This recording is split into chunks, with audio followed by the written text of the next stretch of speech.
I'd never mentioned that there were men as dark as this. Wow, look at that nose. He's just like a pig. He's a monster! Hut! In today's episode, I'm joined by Felipe and Lillian, who run the YouTube channel, The Postmodern Family, in the United Kingdom. Want to thank you both for being here and give you the opportunity to tell the audience what your channel is about. Yeah, so the title of the channel is The Postmodern Family, and the idea for it originally came as a spin-off from The Modern Family, which is a popular American show. And in that sitcom, it depicts like a modern family with all the sort of conditions that a modern family has, like divorces and same-sex attraction and all that. So we decided to add post to it to make an ironical reference to what postmodern means. So postmodern means like there is no objective truth, there is no reality, it's all feelings, it's all victim groups sort of battling each other. But it's ironic because we don't subscribe to postmodern philosophy. We're actually quite traditional and believe in objective truth. So the channel is originally meant to convey our lives here in the UK as Americans, but additionally how we live a traditional life here in the UK. Okay. And I reached out because you're a Hispanic male, Asian female couple, which is a little rare, at least in the United States from what I see. My first question is, how did you two meet each other? We met on a bus. So yeah, we would take a specific bus route on campus. We went to the same university, and we happened upon each other in the same bus, and she spoke to me first, and I took it as a come upon, and took advantage of it. Okay. And for both of you, what attracted you to each other at first? At first was the sheer beauty of the lady. So I was just your regular testosterone-filled young man, and I thought, that's a beautiful woman, I'm going to go after that. For me, the first time I met him, it was completely innocent, I swear. I wasn't like, oh, let me pounce on this guy. But the second time I saw him at the bus stop again, he was reading his Bible, and I was interested in getting to know him a little bit more.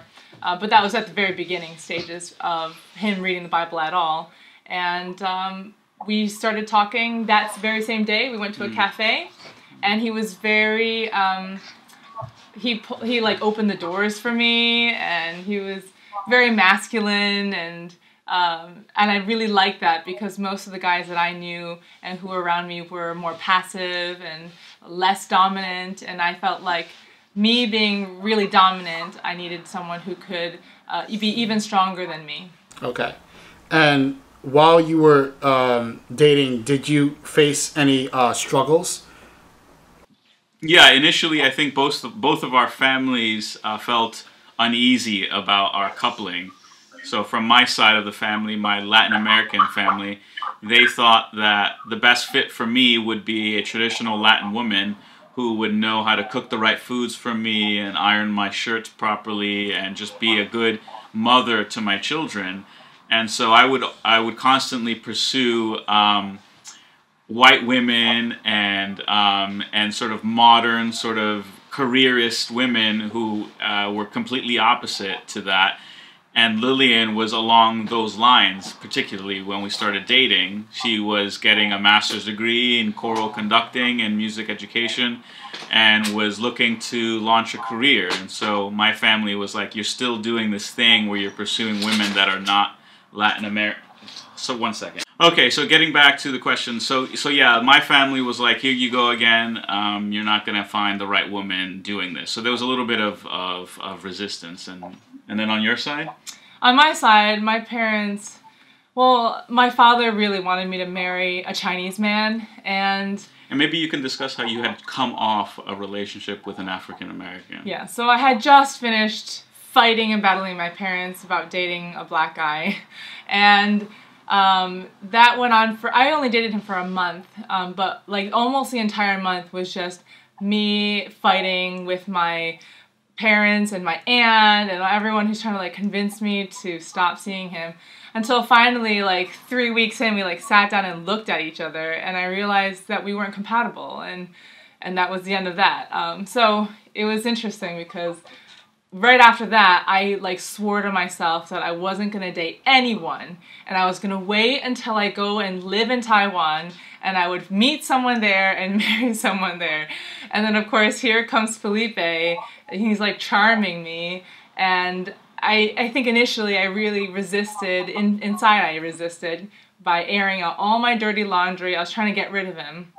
And then that didn't seem to work, and I think my mother warmed to the idea because my mother is Christian, I'm Christian, and Felipe was just growing as a Christian, but my father is not Christian, and he was just dead set against it.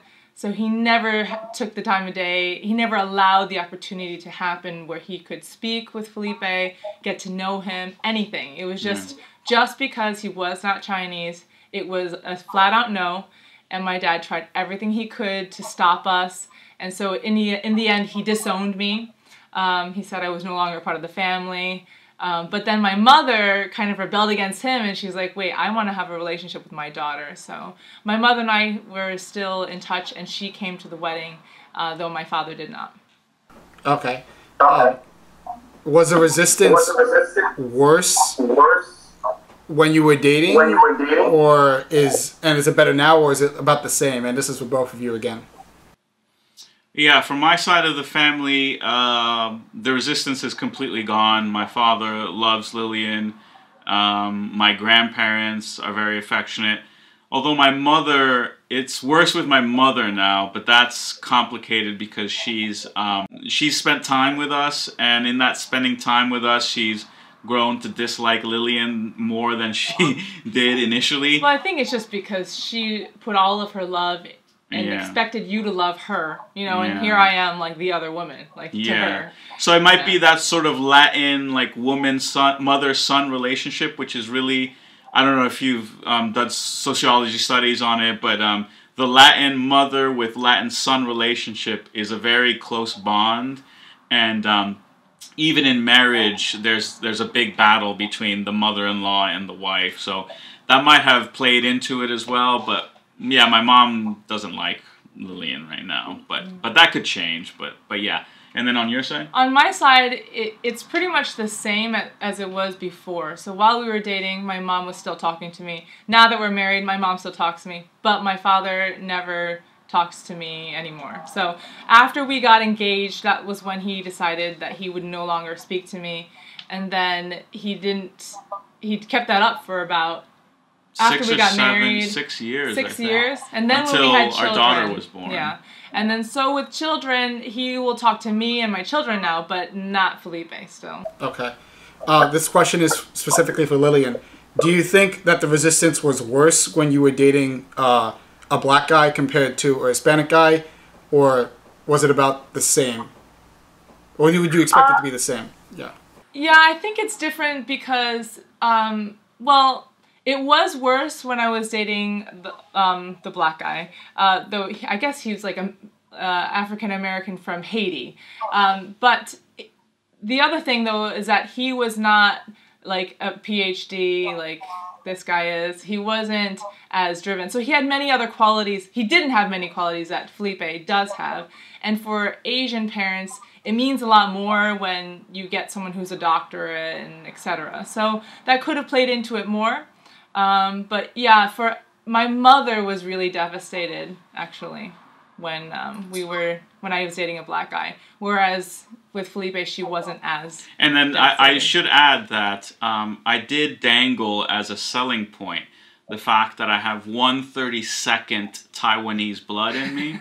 So there's a small Chinese community in Nicaragua. And I do have a little bit of a descendancy into them. So the moment I sort of gave that away to the mom, she was really pleased. And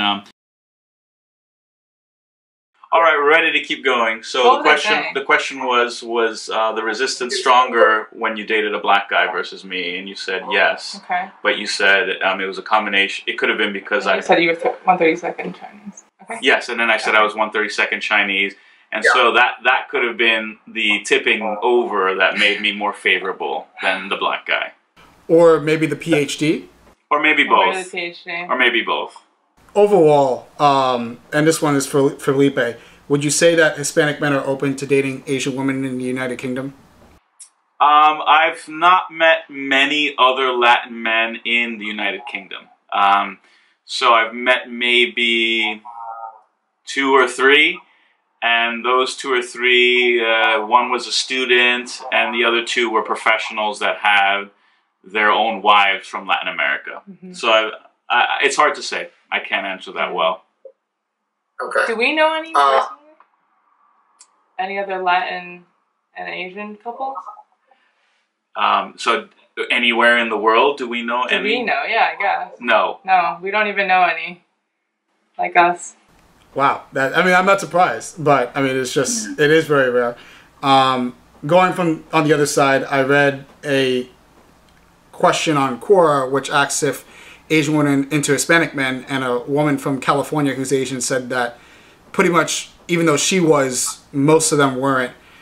This question is for Lillian. Would you agree with that Asian women are open to dating Hispanic men from what you see, or not? Why or why not? I think most Asian women are not really interested because they have so much pressure from their families to stay within the Chinese or within the Koreans or within the Asians. So most women don't really look for Hispanic men, most Asian women. It's not about looking, but is it whether they're open to it? If they're open to it? Yeah. Yeah. I don't know. I would say, if I were to answer, I think there's a stream of Asian Americans that are more Americanized than others. So there are some Chinese American families where the kids grow up very wedded to their Chinese heritage, and there are others who completely reject it and want to be completely, thoroughly American. And so within that community of those who want to be completely and thoroughly American, there's total openness to... Actually, my cousin's married to a black guy, but not a Latino. No, a Latino. Who? Pablo. Pablo who? Oh, Argentinian. He's Argentinian. Yeah. My cousin is That's married right. to That's right. Argentinian. Sorry, Okay. there was one more in the family actually. Yeah. Yeah. So within her family, her cousins, not a single female cousin within her family has married a Chinese man. And there's 1, 2, 3, 4, 5, 6, including you, 7. Yeah. 7 cousins. 7 female cousins on her side of the family, and those cousins are purely Chinese, by the way. And so one has married a black, 2 have married whites, 2 have married Hispanics, and actually three whites now with the wedding that we went to. Yeah. So. Yeah. There was a show that aired on BBC last year called Chinese Burn, written by some Asian woman who, in the show, was criticized. I think it was canceled, but it was criticized for playing into stereotypes of Asian women. One of the characters was written as somebody that only dates white guys. My question is white male, Asian female couples, do you think they're popular in the United Kingdom? Why or why not? Oh, yes, mainly because among the British people, there are more white people, white males. And in fact, I have a lot of friends here who are Thailand. They're Thai. They're from Thailand and they've married Brits. So, I would say it's... I have a view, too, on why that is.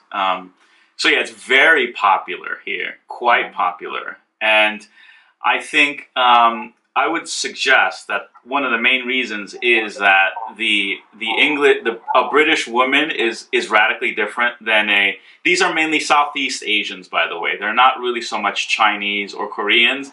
They're more like Thai, Malay, Filipino, etc. But I do know like 2 or 3 French guys who've married Chinese people. Yeah, we're talking about Brits in the United Kingdom. Okay. So I would suggest that British women, if you compare a stereotypical British woman to a stereotypical Southeast Asian woman, there's a little bit more of a making of a home, more classical, traditional Asian mentality of staying home with the family.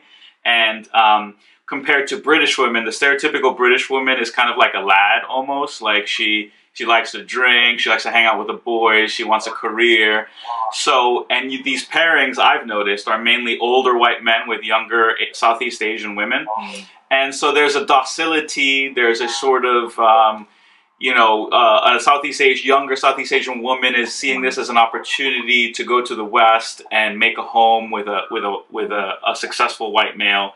And so I think that plays into it. So they're a little bit more feminine. They're a little bit more feminine than your stereotypical British woman who's just kind of like, will punch you in the mouth potentially. Would you say that the attraction, again for both of you, the attraction comes more from the white men or the Asian women in those couples? I think it's the white men are more interested in the Asian women. I think the Asian women are more interested in the opportunity in marrying a white man. It's like, you know how in the United States we talk about trophy wives, and especially in the black community, there's this idea that if you're a black athlete, for example, and you marry a blonde white woman, that's kind of like your trophy wife. And there's this, I've read at least, that there's a sort of backlash against that. There's within the black community, like, why are you taking our black successful black men, etc. And I think there's the contrary. There's maybe a trophy husband for Southeast Asian women. Despite all the struggles that you face from your parents, what do you think kept you guys together despite the adversity that you face? I would say because we became convinced and persuaded that our relationship was called forth by God. So we're quite spiritual and religious and dedicated to our faith. And so there were too many factors and too many things that seemed to happen and coincide at the same time to make this like a contrived sort of, because we just have hormones and are attracted to each other. So we view this, at least for me personally, as God called this relationship forth, and who are we to resist the will of God? I think for me, it was I knew you more than anybody else. I felt like my parents wouldn't be able to know you, and my friends wouldn't be able to know you. And so I felt like I knew you more, and if there was any kind of judgment or pushback, I felt confident in my ability to discern character and ignored, I guess, if there was any. So I guess you were persuaded that your judgment was correct? Yes, and then that was also echoed by like our pastor and our friends. They encouraged us and they told us what they thought of our relationship too. We were open to hearing from others. Okay. What advice would you give to Hispanic male, Asian female couples that are out there who are struggling to keep their relationship alive because society doesn't respect their interracial relationship, or they have a lot of pressure from their parents? Let me answer that. Go ahead, yeah. For us, we really looked above and beyond. We didn't really look at our race. I think that's like a third afterthought. So primarily, like Felipe said, we found ourselves Christians aiming towards the same thing, and we find our identity in God, and God identifies that He gives us our unique characteristics, but He doesn't give us our race or the color of our skin as a barrier or anything. It's kind of like a way that He creates us to be a little bit unique so we can carry out His purpose. So I would say ignore everyone else, because I think it doesn't really matter at all when you think about in eternity. If it's just the pressure from the outside and from society, look into your own identity found in the Creator, like found outside of you, not made by other people. Yeah, I would add to that only that, you know, there are many kinds of relationships out there, and whether they're biracial or uniracial, there are good reasons to stay together and bad reasons to stay together. And I think, you know, it's kind of too generic perhaps to say that, okay, how does a biracial relationship or coupling persevere against, let's say, racist resistance? And I think it won't persevere if the relationship is not a good one to begin with. Like, if forgetting race, if if they don't humble themselves and serve each other, if they don't think that relationship is about serving one another, and if they think a relationship instead is about getting something and winning something and being happy, then the racist pressure will just tip them over. And it won't be because of the racism, it will be because they have a bad relationship to begin with. So, or a weak relationship. Or a weak relationship. So if we're talking to couples who have a solid foundation in servanthood and humbleness and putting themselves second before their partner, then yeah, I would echo Lillian's statements that your relationship transcends race. But if we're talking, relationships that are kind of poor anyway, and they're facing racist resistance, I would say sort out the relationship and ignore the racist for the moment. But if your partner is unwilling and is just self-serving the entire time, I would just say leave that relationship, regardless of whether you're striving for some post-racial utopia where race doesn't matter. I hesitate to encourage biracial relationships that shouldn't exist just because you want to strive for some post-racial paradigm. But I do have some advice, I think, for Asian females if you are dating a Hispanic male. Oh, yeah. That Hispanic men, at least Felipe, tends to be more... well, he doesn't cook and he doesn't clean. Or he expects the wife or the girl to take care of him in terms of the home, the domestic side. And I think I struggled with that a lot in the beginning, but what I've learned is I've actually embraced my role as the nurturer and the person who actually raises the children and teaches them what's right and what's wrong. Like, that's a really big responsibility. If you don't have children yet, I mean, keeping the home is really important, and supporting your husband is so important. And I think a lot of women out there just are all like, me, I want this, I want that, and instead of thinking about their partner first and thinking, if I prop him up, if I tell him he's amazing, if I'm his number one cheerleader, then he's going to want to strive to be better, and then he's going to think, oh, how can I treat my wife or my girlfriend better, because he's being told that he's a good man, he's being told that he's doing a good job, and it just keeps going up. But then if it's the other way around, if it's like, well, he's not doing this, he expects me to do all the cleaning and the cooking, are you crazy? And it just goes downward spiral, because then he feels like, oh, she doesn't think very highly of me, then why am I going to do this for her? And it just downward spirals.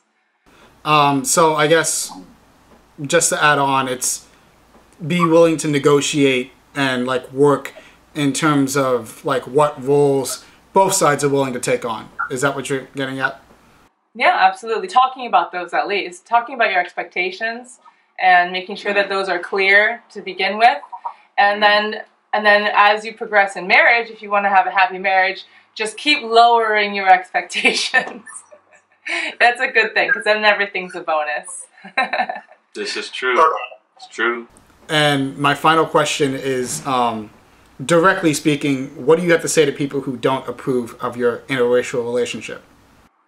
Don't approve. It depends on what grounds. So if they don't approve because they don't believe that races should mix, I would just ask, why do they believe? On what basis is that an error?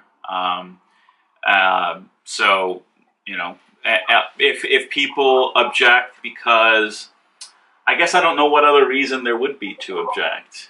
I don't know. I think that it would be that they're insecure in themselves. Like, anytime anyone hates something else out there, I think that they're struggling with something personally or internally.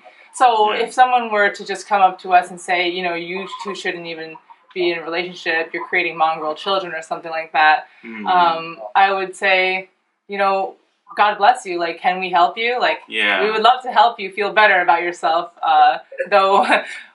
I guess, I would say there's maybe two sorts of people that I've run into that have strong opinions about our relationship.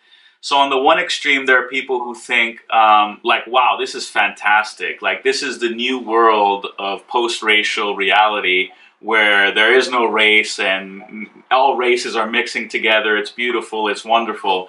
And I'm not necessarily lined up with that. I don't think you should intentionally grow up thinking, I'm going to better the world by marrying outside the race. So I would object to that. And on the other extreme, I've met people, let's say, who think, okay, all this emphasis on bringing in other races is destroying my native culture. So in the UK, there's a little bit of a stream of that. I think in America, there's a little bit of a stream of that. And the error in that statement is the assumption that race brings culture, like, together. That with a race comes a culture necessarily, and they're unbreakable. These two are inseparable. But what we've learned and what we've countless times learned is that you could take a boy from Southeast Asia that's 1 year old and raise him in the West, or you could take a Western white male and raise him in Southeast Asia, and they're going to take on the culture that they are nurtured in, the values that they're nurtured in. So to the people who object because they think their culture is being destroyed, I would say that race does not necessitate culture. Okay, so number one. And to the people who think, oh, it's great because we should erase all races, I would say, yeah, that's not cool. That's not going to happen either, because region, you're going to adapt to the place that you're living in. So we've already started adapting a little bit of British culture, which is feeling a little bit socially awkward and not like speaking out as boldly as we would have if we were just continuously in America. And then clearly we're Americans. I think we identify as Americans first. Yes. I identify as American first and then Chinese second. Yeah. So, yeah, that's right. And so that's a huge difference already. Yeah. Yeah. Okay. I think those are all my questions. If you had anything else to add, go ahead. Otherwise, thank you for doing this. Okay, that's all. Yeah. Thank you so much. Okay.